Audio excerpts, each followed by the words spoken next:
megint gólt szerez, ugyanúgy, mint Anglia ellen. A 24. percben 1-0 Németország javára.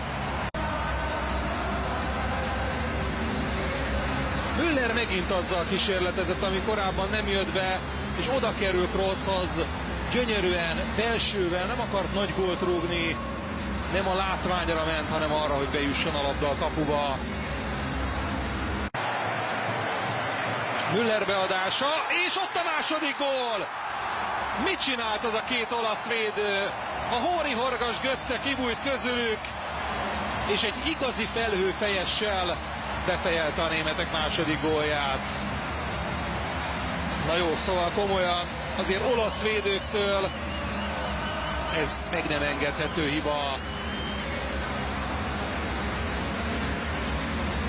Matteo Darmian kung fu mozdulatot mutat be, ahelyett, hogy elrúgná a labdát. Ketten is asszisztálnak, a gólszerző pedig Götze, az 50. válogatott mérkőzésén gólt szerez Mario Götze. Fejbe rúgta volna ellenfelé, Draxler, a szép, Draxler óriási helyzetben még betolja, és ott a harmadik német gól.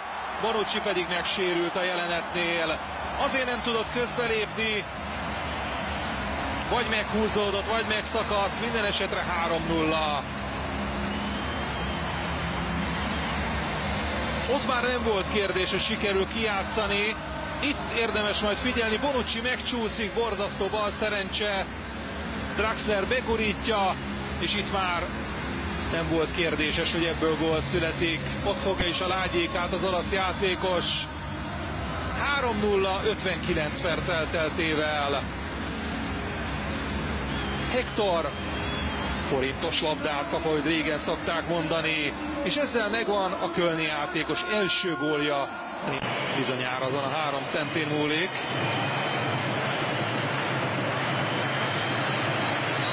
...75. perc.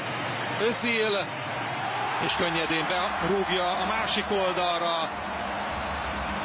Buffonnak ezúttal nem jött be, hogy elvető. Sima mérkőzésre számítottak-e a németek? Hogy az olaszok nem számítottak, abban biztos vagyok.